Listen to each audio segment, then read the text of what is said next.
Hey everybody, it's Jason from the Texas Gun Vault, and once again I'm coming to you with another range report. And today's range report is definitely on a pretty cool and rare pistol, something that I have always been interested in ever since I discovered they existed.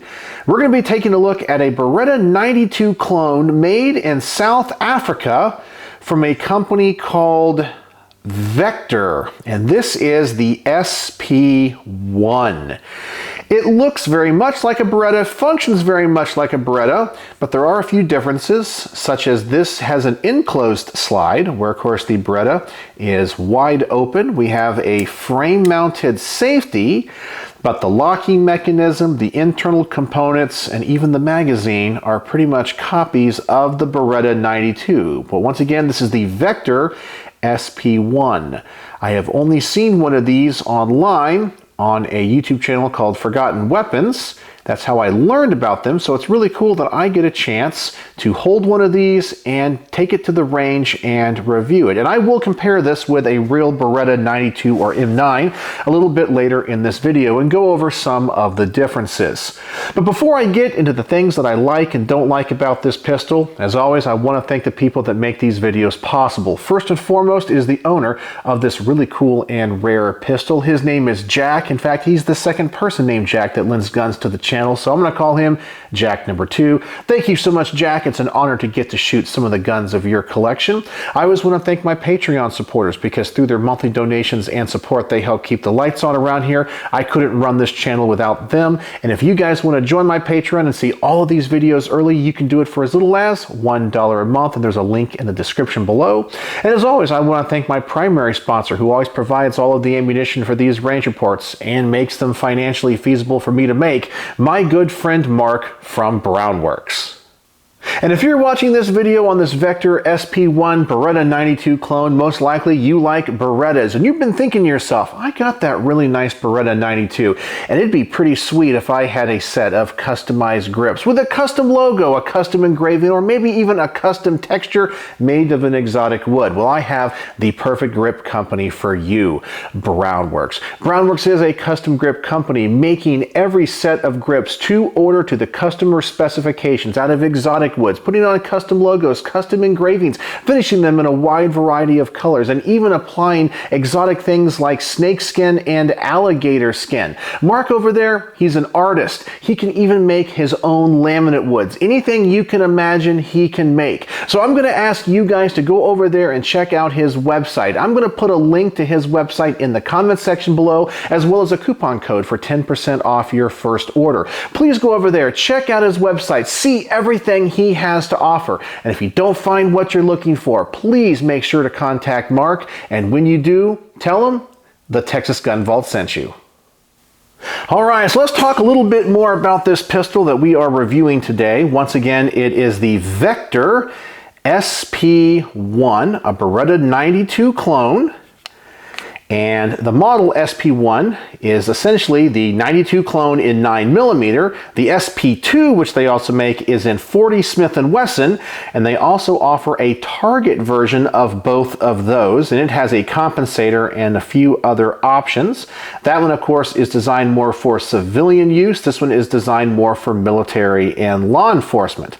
Now, Vektor is actually a company that no longer exists. It is now called Dental Land Systems, and they make all of the small arms for the South African military. And this gun specifically is an improved version of their Z88, which was a more true clone of a Beretta 92. So obviously, looking at this, you can see a few differences, such as the slide, the trigger guard, the safety, but it is like a Beretta when it comes to the way it operates and the locking system. So as always, I like to talk about the things that I like and don't like here on the workbench before getting it to the range. So let's always start with the positive first. And the first thing I like about this gun is that it's a Beretta 92 clone. Personally, I love the Beretta 92 and the Beretta M9. I find them to be just a fabulous pistol. They've always shot well for me. I like the way that they feel when I shoot them. Ergonomically, they're just fantastic. And this gun feels exactly the same way. I also really like the aesthetics. Now, when I first saw this gun, I was like, it looks a little bit blocky. But honestly, it has grown on me. It really is kind of like a more modernization of that Beretta 92. And so I can understand why some people may not like it, because everyone thinks that the open slide design of the Beretta is way cooler. And this is one of my M9s here, but this slide, of course, is enclosed, but it still uses the same locking mechanism, which is the Walter type tilting locking piece, which was originally found on the P38 and then later, of course, the Beretta 92. So although you can't see the piece from the top, it's still in there. And I am going to take this gun apart and show you some of the similarities between this and the M9 in just a minute. So mechanically, this thing is just like a Beretta 92. I'm also a big fan of the size of this gun. When it comes to taking guns to the range, I have always been a fan of full-size guns. They've just always shot the best for me. And this is definitely a full-size gun, very similar in size to the Beretta 92. The Beretta might be a little bit longer, but it's a full-size gun and it just fits my hand absolutely fantastic. The other thing, just having it here on the workbench, is the trigger that I've noticed is great in it. So let me go ahead and show you this trigger on camera. And it is a single action trigger. So we have a little bit of take up here. It is smooth. You get to a wall and it is a very crisp break. And the reset is very short and you're right back at that wall. And that thing is very, very nice in my personal opinion. And of course, you do have a double action pull on the first shot if you wanted it. It's kind of heavy, kind of long, but it does feel very predictable. And that is the double action and the single action pull. And finally, the last thing I like about this, which I did not think I would like, is the frame-mounted safety. And I know this is very similar to the Taurus version that is made in Brazil, and I understand why a lot of people don't like the slide-mounted ones, because the complaints are, especially if you have the F-type, if you're racking the slide, you can inadvertently put on the safety when you're trying to load the weapon. So a lot of people like to convert those to the G-type, but this is a safety only. It does not have a decocker, so I think there is a huge advantage to that, especially if you like safeties but don't like the F-type on the Beretta. But speaking about the Beretta, I'm going to go ahead and adjust the camera now. I want to do a couple things. I want to show you this gun side by side with the Beretta, talk about its differences and its similarities, and also get out the lineman trigger pull gauge and actually see what this trigger is pulling at. So let me go ahead and adjust the camera and let's check this thing out and compare it to a Beretta. And since I mentioned the SP1 by Vektor is so close to a Beretta 92, I wanted to compare them on camera. So this is my personal Beretta M9 commercial edition, and of course here's the Vektor SP1. We can look at them kind of side by side. We can see some similarities. As you can see, the takedown lever is kind of the same. However, the Beretta does have this piece that goes through the frame that you have to push to unlock it. The SP1 does not have that. Our slide stop looks identical. Our magazine catch looks identical. They both take the same kind of magazines. They both use the locking block that drops, as you can see in the M9. When I pull this slide back just a little bit, you can see that block drops just a little bit.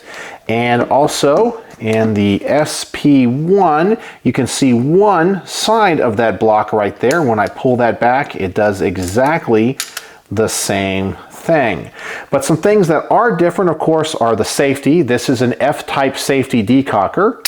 So when I push it down, it does decock the firearm, go to safe, and I have to push it back up to go to fire.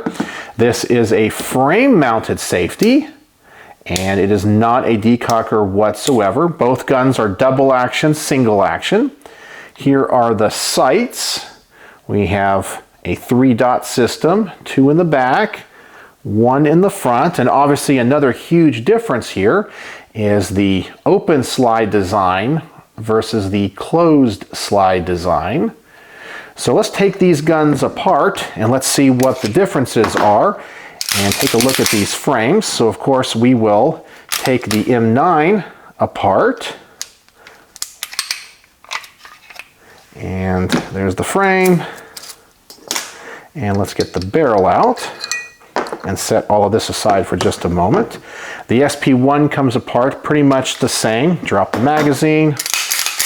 And then you're going to pull the slide back, lock it open, but there's no piece you have to push. You can just take that lever and pull it down, then slowly release the slide, and the slide should come right off of the frame. And we'll take the recoil spring out, and of course the barrel with that tilting piece in it. So let's go ahead and take a look at these frames. Here are the frames side by side, and of course you can see much of the similarities there. I mean, so much of it looks exactly the same. There are a couple of pieces that are different because the way the safety operates. So here's the Beretta, and here is the Vektor. When it comes to the recoil spring assemblies, the SP1 uses a stainless steel metal guide rod, and the Beretta 92 uses a polymer one. Let's take a look at the slides. Internally, they look very, very similar. They're about the same length. Of course, except the SP1 does not have that safety on it, and the difference is in the open slide versus the closed slide, but many of the dimensions there are going to be the same. Looks very, very similar. And now let's take a look at the barrels.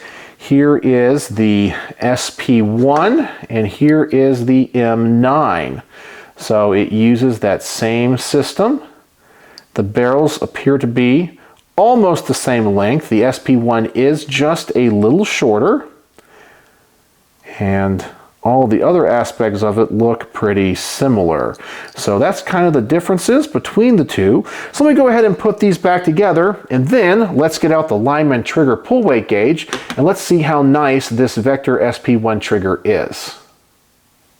So we got this pistol back together and got out the Lyman trigger pull weight gauge, which by the way was a gift to the channel from a local fan and subscriber, Craig. So Craig, thank you so much for that. Let's go ahead and see what this trigger pulls at. Of course, let's drop the magazine, ensure there's no ammunition in it. And as always, visually inspect that chamber. Looks like we are good. We will start in the double action mode. Let me go ahead and clear the gauge. And let's try this thing in double action. It might be too heavy, but let's see. All right, so our first pull is 8 pounds, 15.4 ounces. And I will rack the slide and drop the hammer after each one.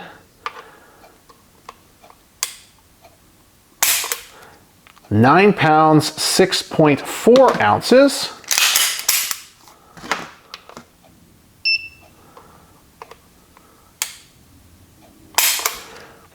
9 pounds, 6.2 ounces.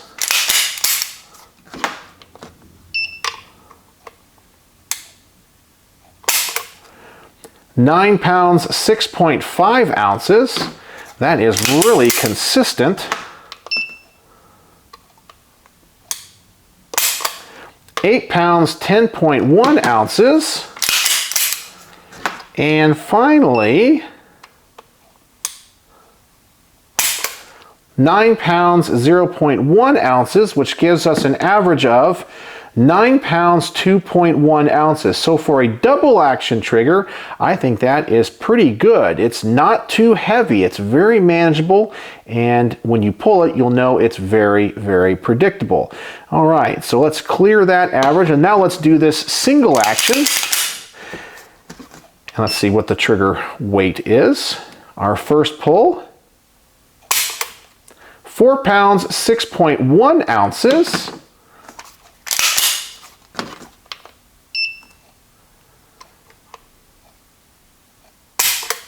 Four pounds, 5.3 ounces.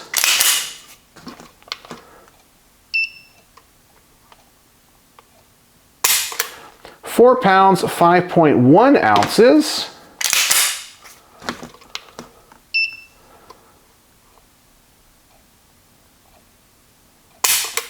4 pounds, 7.6 ounces. And finally,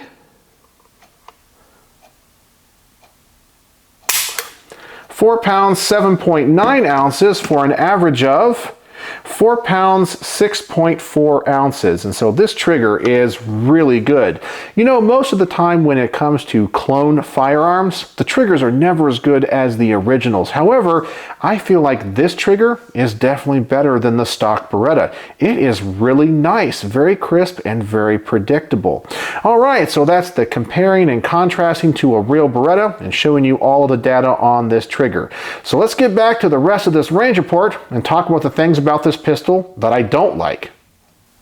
And so this is the time in the video where I normally talk about the things that I don't like about the firearms that I'm reviewing. And as this gun sits on the workbench, there's actually nothing about it that I don't like. I like everything from its mechanics to its history, its rarity, its collectability. Everything about it just seems really cool and really neat. It's just a really awesome gun. So I have nothing so far until I shoot it that I can say I don't like about it.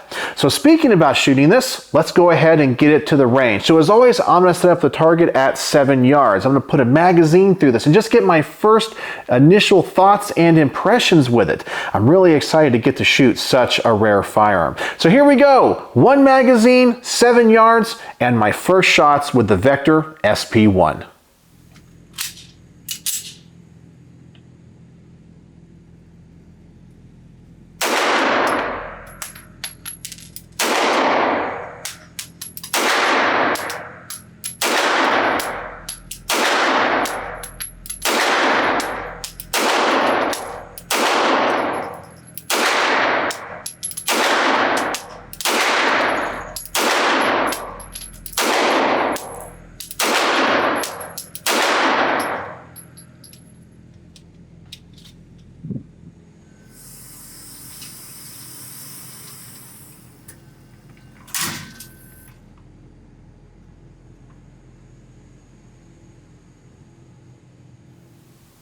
And I did have one flyer there, but I knew it as soon as I shot it. But all of the other rounds were right on target. I'm really impressed with the recoil impulse of this pistol. It is extremely light. Now this gun is kind of heavy. It's definitely heavier than your standard Beretta 92, but it really kind of feels like a 22 when you shoot it. It has absolutely no muzzle flip on it. And this gun seems to be exceptionally accurate. I love the trigger and I really like the sights. They just seem to be on. I'm loving this thing. All right, so now let's double the distance of this target. I'm going to go for the right side of the target this time, see what happens to this grouping, and if I discover anything else about this gun that I like or don't like, that I need to report back to you about. So here we go. Let's double the distance and shoot another magazine through this.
And pretty much I have the same compliments about this pistol that I had in the previous portion. However, we did have an issue, but I think that was more of an ammunition issue than a firearms issue. That last round just didn't have the same sound. I think it was underpowered, but I did check the chamber, I checked the bore. It was not a squib load, but it was definitely underpowered, and why I don't think it extracted like it was supposed to. But besides that, everything else ran great. I also did notice that I did have some erratic ejections, and if I really pay attention to the recoil of this gun, it seems like the slide is moving a little bit slower than I would expect. So that could be a weak recoil spring in this, but so far the gun is running fine, and I just gotta watch those erratic ejections. Alright, so the next test I'm gonna do is shoot this up against a barrier, essentially set the target out as far as I can at this indoor range, put another magazine through it, and see if this gun continues to be as accurate as it currently is. So here we go, 20 yards and another magazine and shooting from a barrier.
And I'm pretty happy with those results. Now remember, I am just an average gun guy. I'm not a trick shot, I'm not a trainer, I'm not a competitive shooter. I'm just an average guy that loves to take these guns to the range and get to review them and enjoy them. So for me, at that distance, I'm really happy with that grouping. Now, when it comes to this gun and its accuracy, it seems to be exceptionally accurate for me, especially for practical accuracy, self-defense accuracy, and probably even target accuracy. I can only imagine what the target variant of this gun must shoot like, because as it is here, designed for military and police, it's really nice for me.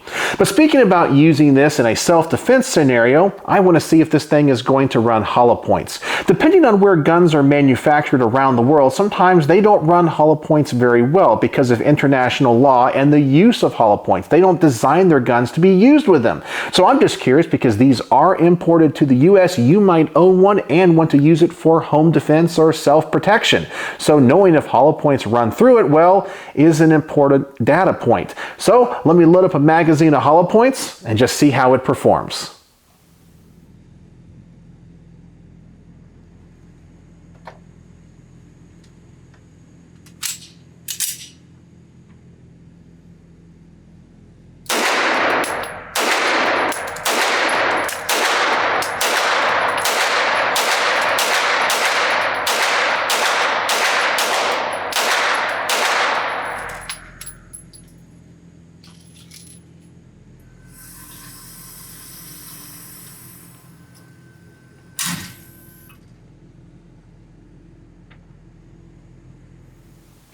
And as expected, it ran flawlessly. And in fact, I think that hollow point ammunition was even more accurate for me than the ball ammunition.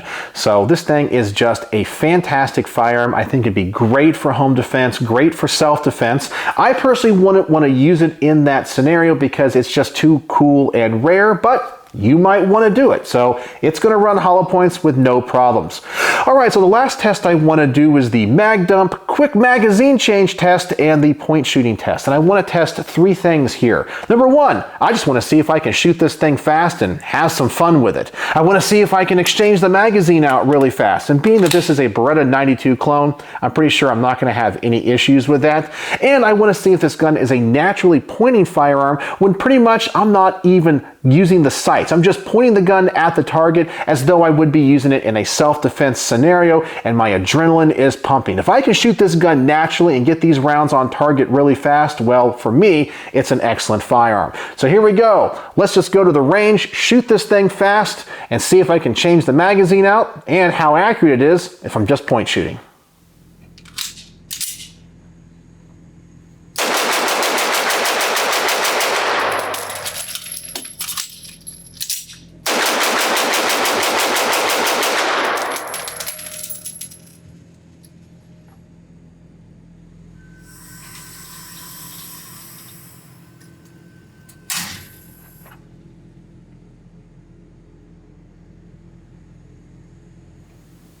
And I can definitely shoot this gun really fast. The trigger in this thing is awesome. When it comes to changing the magazine out, that was more me than the gun. There was no issues with the gun. I was just a little bit slow and fumbled with it just a little bit. And the gun is a naturally pointing firearm. This thing is just awesome.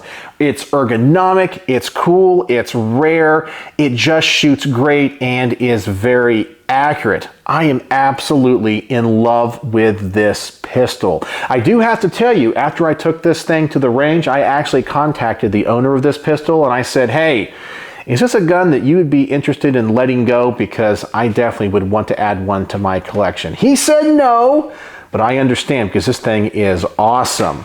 So what are my final thoughts on the SP1 Vektor, chambered in 9mm, a Beretta 92 clone? This gun is exceptionally accurate, and I definitely think it lives up to the hype as an improved version of the Beretta. This thing is just awesome. It's a collector piece. It's rare. I love everything about this. I don't think I have a single complaint about it. I think the only issues I had with it, with that failure to eject earlier, was the ammunition and not even the firearm. So I think you guys know what rating I'm going to give this really cool and rare pistol. Yeah, it's getting a 5 out of 5 star review. I absolutely love this thing. And I had to go online, see if I could find any for sale, and they want a lot of money for them. But I can understand why. These things, I think, are sought after by gun collectors and people that may just want a great shooting firearm. So there's not many in the country. If you ever get a chance to shoot one or handle one, I would definitely recommend it. So that is my review on the SP1 by Vektor, a South African Beretta 92 clone. Such a cool and rare firearm. So 5 out of 5 stars. So what do you guys think? Have you ever even heard of Vektor? Is this a gun that would interest you if you ever saw one at a gun show? And would you pick it up? I know I definitely would. So, as always, thanks for watching. I'm gonna set this target out. Hopefully, this gun is gonna feed like it should. Oh, I should do this again. Here in the United States, we can,